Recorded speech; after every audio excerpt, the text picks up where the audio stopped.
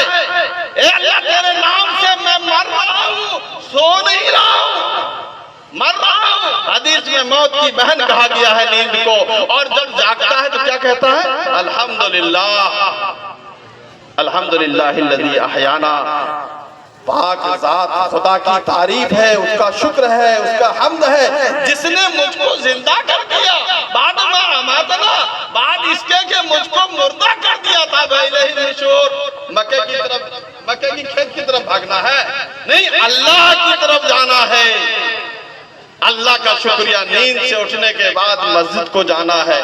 اور سن لیجئے، رزق کا دروازہ کہاں سے کھلتا ہے لوگوں؟ مکہ کے کھیت سے نہیں کھلتا ہے، دھان کے کھیت سے نہیں کھلتا ہے. اے لوگوں سنو تو، سمجھو تو، مسجد کے دروازے پہ جب پاؤں رکھتا ہے بندہ کیا کہتا ہے؟ اللہم انی اسالک من فضلک و رحمتک. نہیں، آتے وقت اللہم افتح لی ابواب رحمتک. اے اللہ دروازہ کھول دیجئے.